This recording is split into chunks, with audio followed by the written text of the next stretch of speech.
ఇంత జరిగినా నువ్వు నాతో ఒక్క మాటైనా ఎందుకు చెప్పలేదు భార్గవి? ఇప్పుడు నాకేదో అన్యాయం జరిగిందని నా మీద సానుభూతి ప్రదర్శించి నాకు దగ్గర కావడానికి ప్రయత్నించకండి. ఆపరేషన్ చేయాలంటే చాలా ఖర్చు అవుతుంది కదా, మరి ఎవ్వరూ లేని ఇవిని ఇప్పుడేం చేయబోతున్నారు?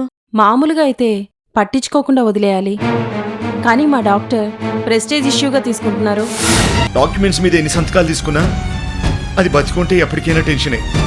చిన్నమామతో ఒక్క మాట చెప్పిందంటే నా డొక్కచించి డోలు కడతాడు. నా బిడ్డ ఎలా ఉందో ఏమో, మీరు చేయకపోయినా దాని చేతే నా ఒక్కసారి నాకు ఫోన్ చేయించండి. చచ్చిపోయిందన్న నీ కూతురు బతికిలేదని నీకెలా చెప్పాలి? ఫోన్లో మాట్లాడతానంటే నీకెలా అవకాశం కల్పించాలి?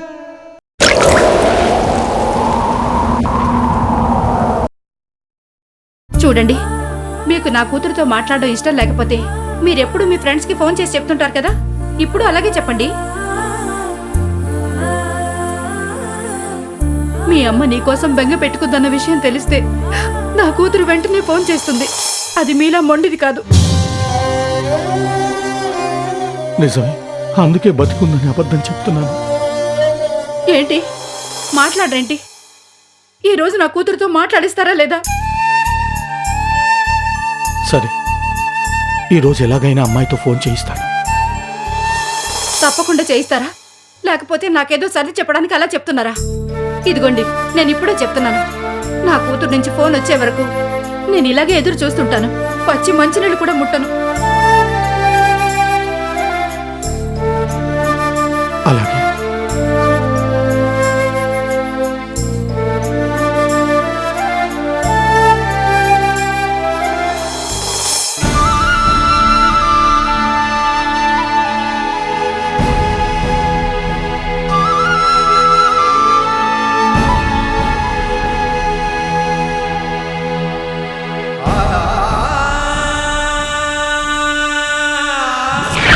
తప్పకుండా చేయిస్తారా? లేకపోతే నాకేదో సర్ది చెప్పడానికి అలా చెప్తున్నారా? ఇదిగోండి, నేను ఇప్పుడే చెప్తున్నాను, నా కూతురు నుంచి ఫోన్ వచ్చే వరకు నేను ఇలాగే ఎదురు చూస్తుంటాను. పచ్చి మంచినీళ్ళు కూడా ముట్టను.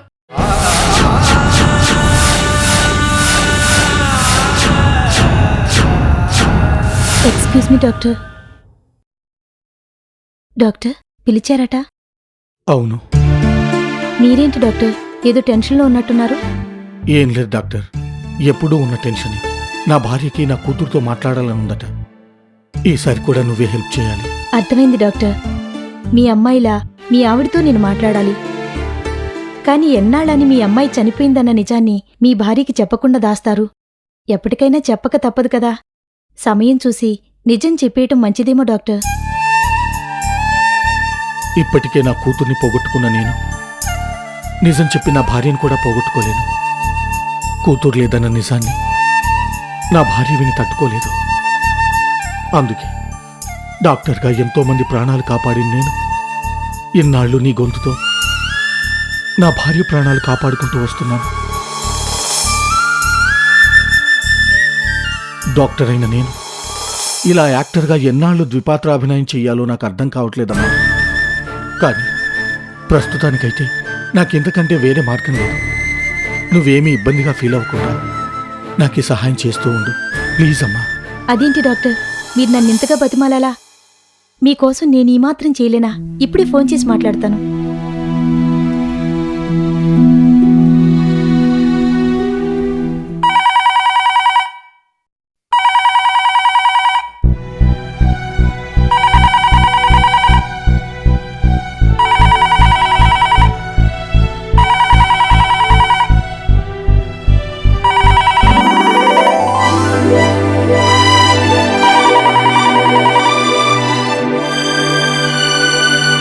అమ్మా,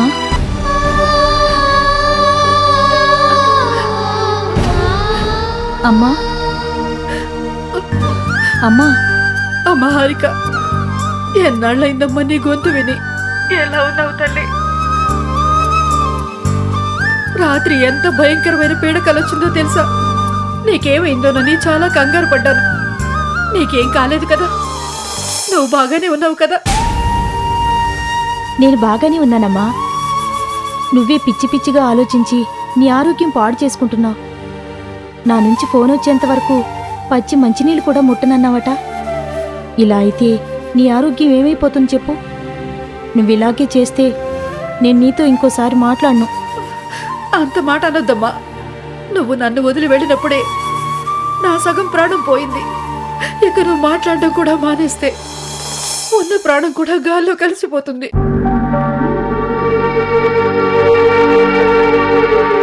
అయినా నాకు మాట్లాడాలని ఉందని కబురు పెడితే తప్ప ఈ అమ్మ నీకు గుర్తుకు రాదా అమ్మా? ఏంటమ్మా అలా అంటున్నావు? నీ గురించి ఆలోచించిన క్షణమే లేదు. ఎప్పుడెప్పుడు నీ దగ్గరకొచ్చి నీ ఒడిలో నిద్రపోదావా అనిపిస్తుంది తెలుసా?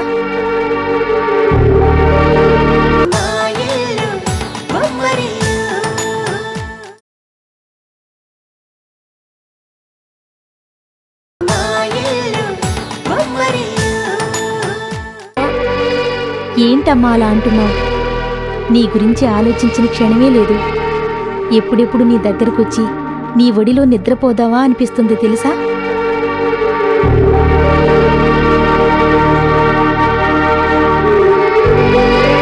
ఈ అమ్మంటే నీకెంత ప్రేమమ్మా. అంత ప్రేమ ఉంచుకుని ఎందుకమ్మా నాకెన్నాళ్ళు దూరంగా ఉన్నావు? కనీసం ఈ పుట్టినరోజుకైనా రా అమ్మా.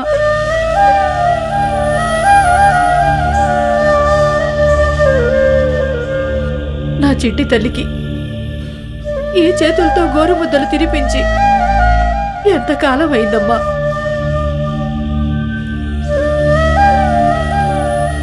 మాట్లాడవేంటమ్మా?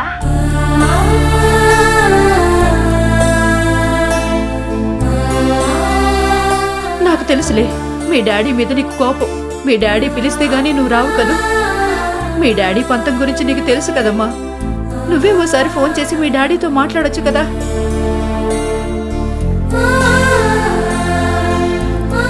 నేనెందుకు మాట్లాడాలమ్మా?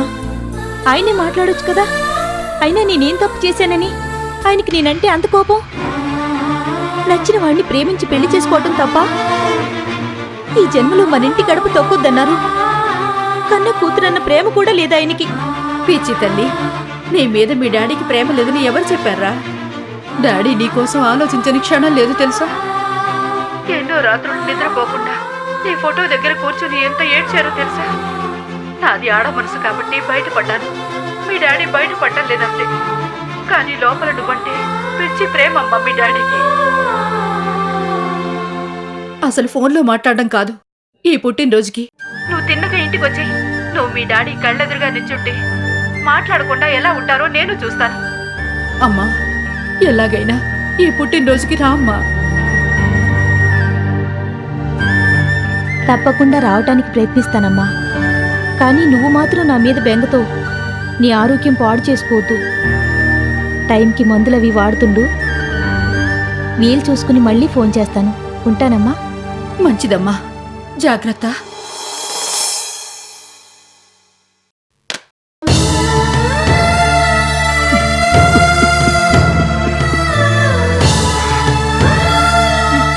ఏంటి డాక్టర్, మీరు కూడా చిన్నపిల్లాళ్ళ? విధి విచిత్రం చూసావా ప్రమీల? కన్న కూతురు మీద ప్రేమ లేదని నా దగ్గర అంటోంది. నువ్వంటే మీ డాడీకి పిచ్చి ప్రేమని తన కూతురికి చెప్తోంది. మేమిద్దరం కలవాలని తనెంతగా తాపత్రయపడుతుందో చూడు. ఇప్పుడు నా కూతురు నా కళ్ళెదురుగా కనిపిస్తే చేరి తీసుకోవడానికి నా మనసు సిద్ధంగా ఉంది. కానీ చేరుకోవటానికి నా కూతురు లేదు.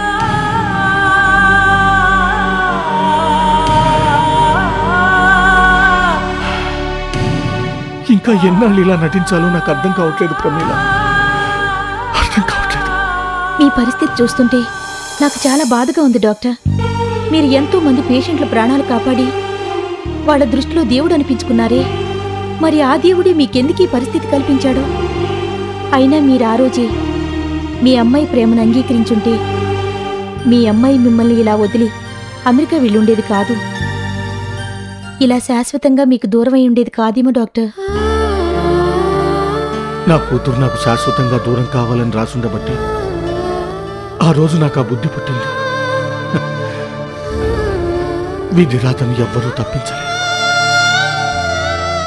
ఏ జన్మలో చేసుకున్న పాపము నన్ను ఈ జన్మలో ఇలా వెంటాడుతుంది.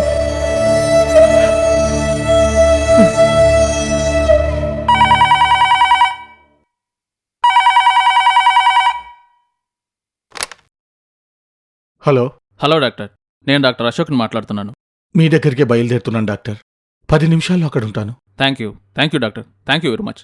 Okay doctor. ప్రమీల, శ్రేయస్ హాస్పిటల్లో కేసుంది. నేను వెళ్ళి చూసొస్తాను.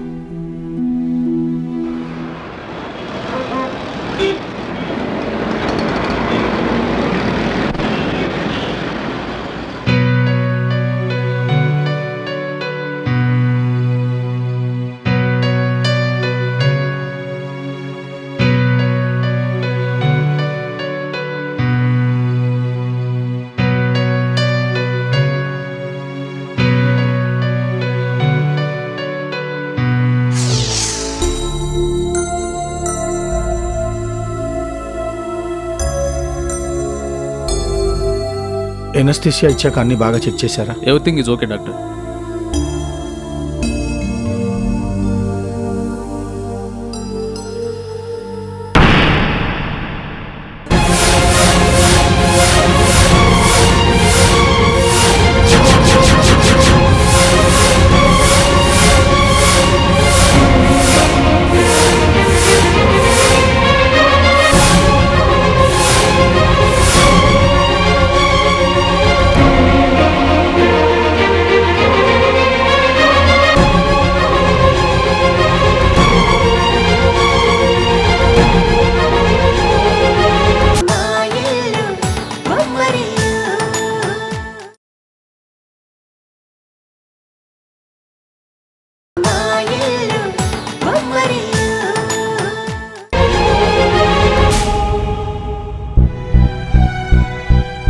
ఏమైంది డాక్టర్?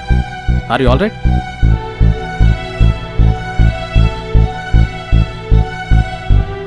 I'm all right.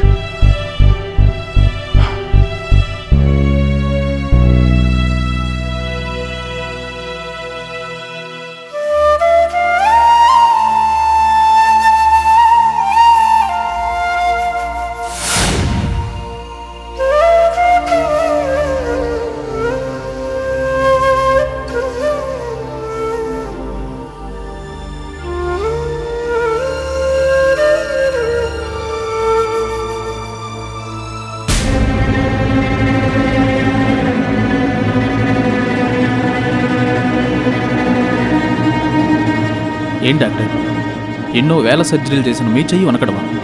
నాకు చాలా ఆశ్చర్యంగా ఉంది. ఎంత పెద్ద సర్జన్ అయినా తనకు తాను ఆపరేషన్ చేసుకోలేదు డాక్టర్. ఏంటి డాక్టర్, ఈరోజు చాలా విచిత్రంగా మాట్లాడుతున్నారు. Anything wrong? నథింగ్.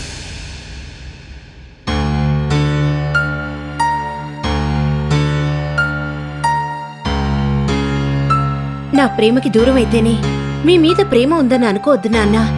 నేను మిమ్మల్ని ప్రేమిస్తున్నాను, అందులో ఎలాంటి అనుమానమూ లేదు.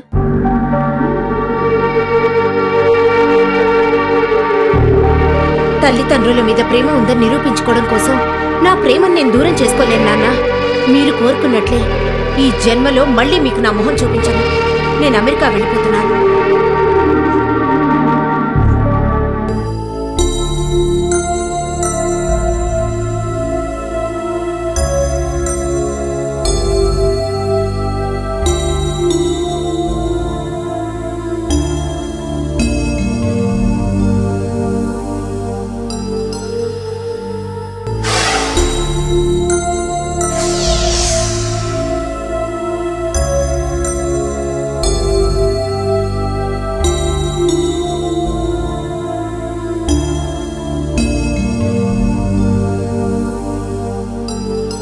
She is out of danger. Thank you doctor.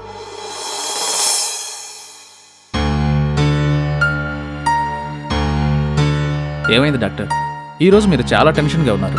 ఒక సర్జరీ చేస్తున్నప్పుడు మీరింతలా టెన్షన్ పడ్డం నేను ఇంతకుముందు ఎప్పుడూ చూడలేదు. ఏం లేదు డాక్టర్, చిన్న డిస్టర్బెన్స్. అవును, అమ్మాయి పేరు రిపోర్ట్స్లో ఎక్కడ కనిపించలేదు. ఆ పేరు తెలియదు డాక్టర్. వాట్? పేరేంటో తెలీదా? ఏమంటున్నారు డాక్టర్? పేరు తెలియకుండానే హాస్పిటల్లో జాయిన్ చేసుకున్నారా?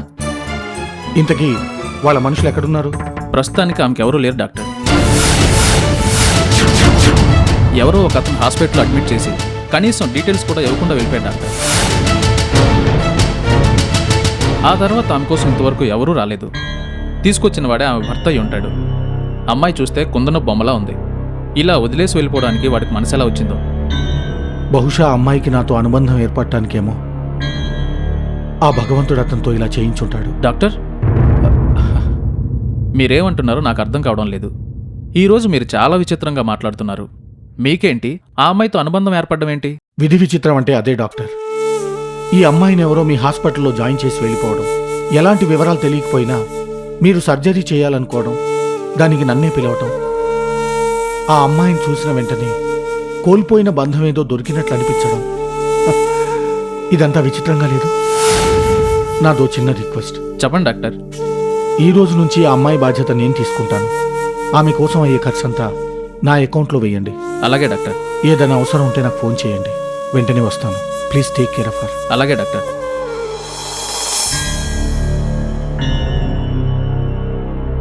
ఈరోజు ఏమైంది డాక్టర్ గారికి? ఎందుకింత విచిత్రంగా ప్రవర్తిస్తున్నారు? ఎవరో ఏంటో తెలియని అమ్మాయి గురించి ఎందుకింత కేర్ తీసుకుంటున్నారు?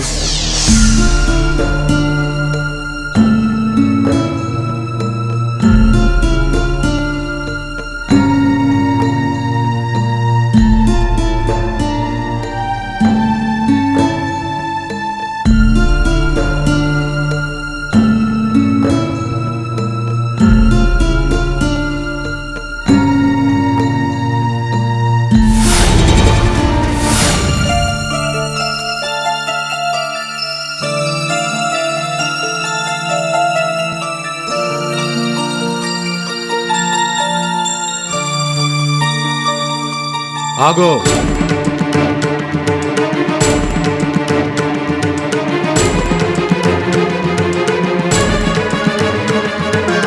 అయితే వెళ్ళటానికే నిశ్చయించుకున్నావు అన్నమాట. వెళ్లే ముందు నా మాట కూడా విని వెళ్ళు.